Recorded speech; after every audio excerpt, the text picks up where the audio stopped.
Hello YouTube, I'm Music Kev, and this is Legend of Zelda: Link Between Worlds.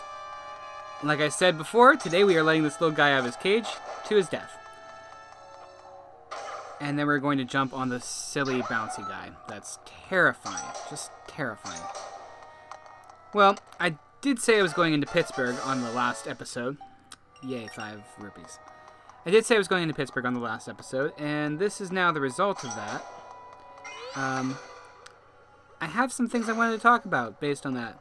First of all, the first thing I saw when I went into Pittsburgh was a crap ton of traffic. I don't know if you are in a big city or if you've been to a big city recently, but there's just something about that kind of thing and traffic and gridlock that seems unnecessary to me, really. That seems unnecessary to me. It's just... It seems as though the people who cause it are the ones who are actually getting further ahead. Because you get those people who like to try to sneak up on the areas that, I mean, frankly, shouldn't be used for that kind of driving. And you know the ones, the people who like switch lanes all the time. It's not exactly the best move, and it also makes the drivers around you very nervous. I mean, it makes me very nervous.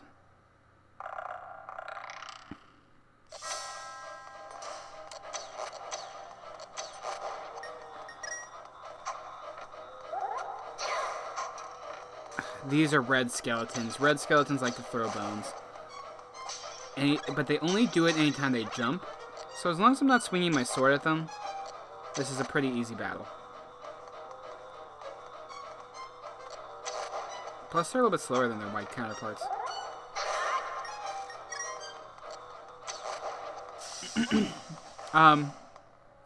But yeah, tons of traffic.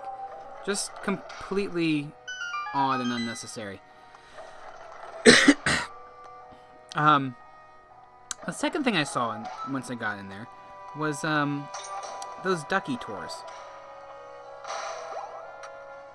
I don't know if you're familiar with them, but it's a car, or it's like a double-decker bus that has the ability to go into the water. So whenever you are touring Pittsburgh, I guess they just drive it straight into the lake. Or not the lake, the 3 rivers that are there.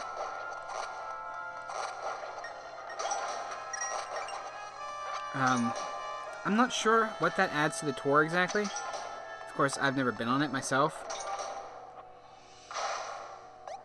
It seems like it would be fun, though.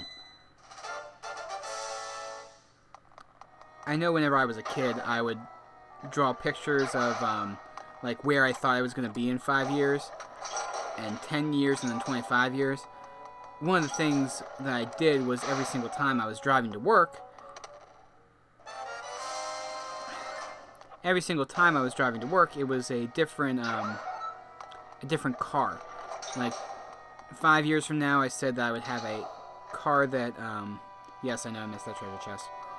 5 years from now, I said I would have a car that, could drive, just drive. I'd say I would be driving my car. Kind of made it pretty simple that way.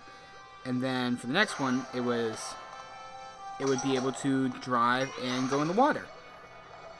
And then after that, it was able to drive, go in the water, and fly.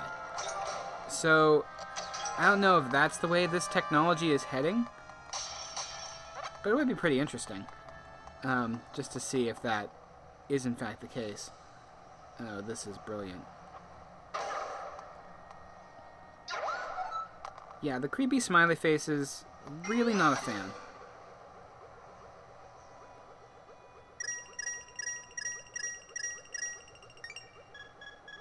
I do not think I'm going to make it around this circle.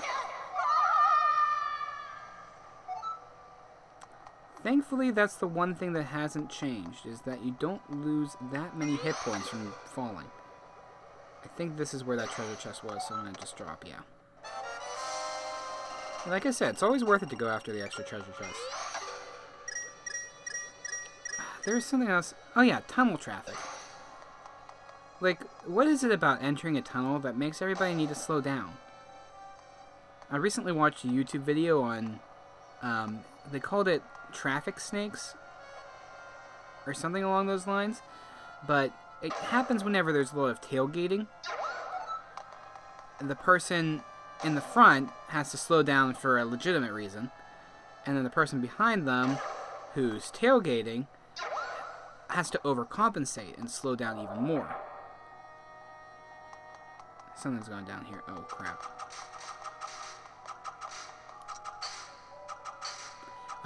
It has to compensate even more, and this just continues until the amount of overcompensation leads all the way back to the far rear car. So this is why whenever you're driving and there's like this huge area of congestion that seems to come out of nowhere, and whenever you drive a little bit further, there's just nothing there. So there's probably something there earlier. It's now gone because the person who had to slow down for it was so far ahead of you, it was just not even an issue anymore. I don't know if I'm timed for taking these out. Or, yeah, they stay locked in. That's good. What's not good is that I'm, again, 2 hits away from death. And this is a very difficult dungeon to not screw up in. The nice thing about this dungeon is that there's literally 1 room per floor. So if you can't really find your way around, that's kind of your own fault. I did not think I was going to be getting to the boss this fast. It only took me, I don't know, the first 5 minutes or so of this episode to, well, if you're looking at the timer, 7 minutes and 15 seconds. But yes, here we are at the boss. And just like the 3rd dungeon in Link to the Past, this boss should be very familiar. Let's hope that I can actually take him down. It's the Hamburger monster. No, it's Moldorm. I do kind of wish they would include the names of these monsters whenever they appear. Kind of like they did in, Ocarina of Time. Ooh, he took a real good hit on that one.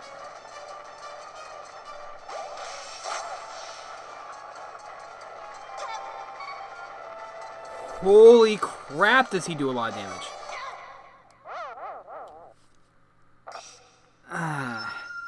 It's okay, I have the fairy.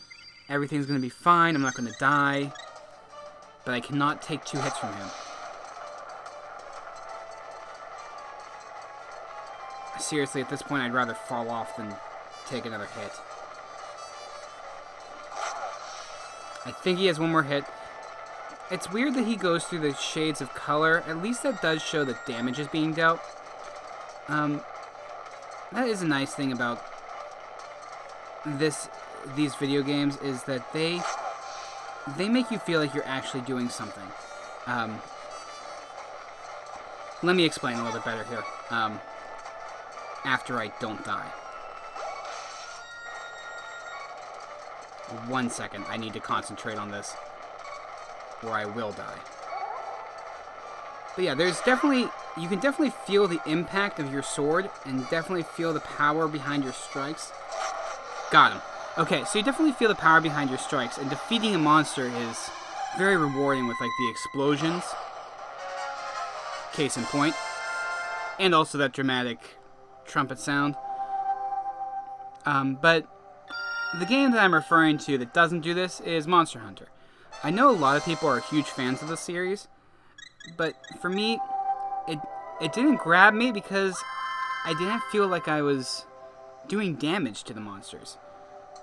They just kind of stood there and took it. And then there's a pendant of power, and it makes me feel powerful. How nice. But now I'm looking a lot better as far as hit points goes, and... Hear me, Music Kev! You have done well, my young hero. You acquired the Pendant of Wisdom and the Pendant of Power. Now that you have all 3 pendants of virtue, you have proven yourself worthy of the Master Sword. You will find the blade deep within the Lost Woods. Go now, claim what is rightfully yours. So yeah, needless to say, what I really like from video games is whenever you feel like you're impactful.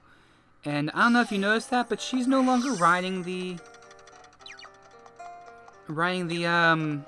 broomstick there. Makes you wonder what might have happened to her. Though, if you're clever, you probably have a pretty good guess. I do hear Mai around here, so I'm gonna go ahead and look for it before I move on to the Lost Woods. I do like the way that sound kind of muffles. Oh, there he is. On the side of a tent. Kind of like the underwater levels of Mario. When the sound kind of dampers whenever you're underwater. It does the same here when you're in 2-dimensional form. I wonder if that's what a 2-dimensional sound sounds like. There's another one, Mai.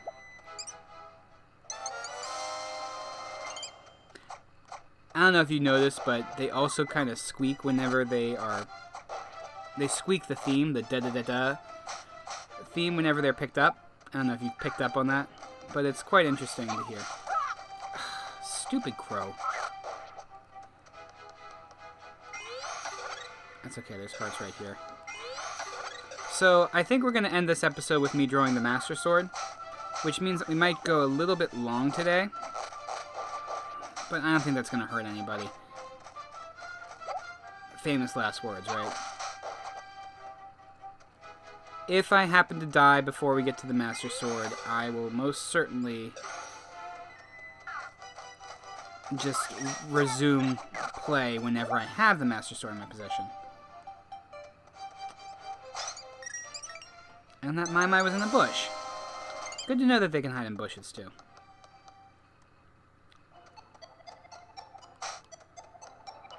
I really hope that the Lost Woods...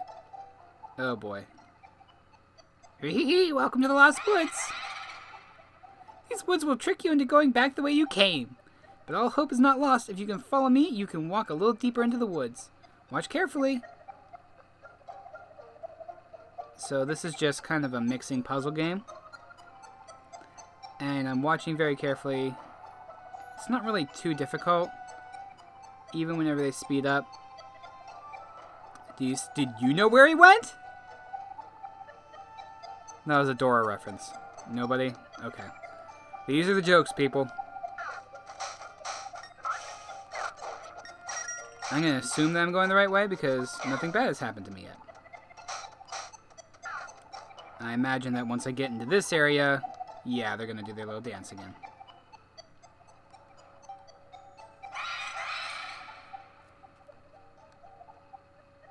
Now 2 of them bouncing around, so don't follow the 2 of them. So I have to now follow 2 people. Which makes this even more interesting. I have to keep my eyes crossed. I don't know if you ever read that Dr. Seuss book where the guy kept getting attacked from different directions. So he decided to go cross his eyes, look up and down at the same time. I wish I knew what that was, but I think this is the right way. Definitely the right way. I'm also curious as to if it's the same every single time.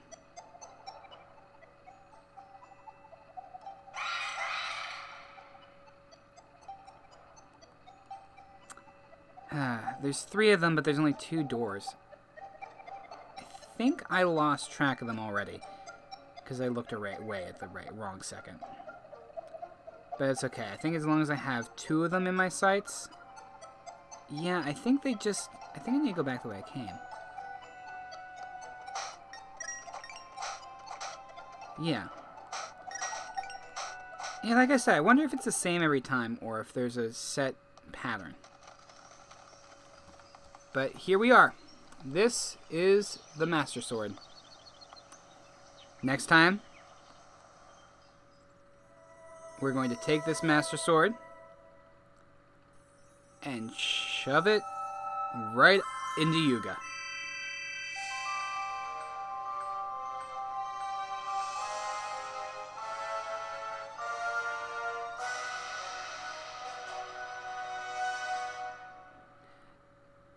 There's the full version of the Master Sword, and it just kind of upgraded there in the corner. Now Sriracha's. Hear me, Music Kev! The sword you hold in your hand is the one and only Master Sword. Now that you possess that blade, you can break the barrier at the castle. So make haste, we don't have much time left. Get to Hyrule Castle.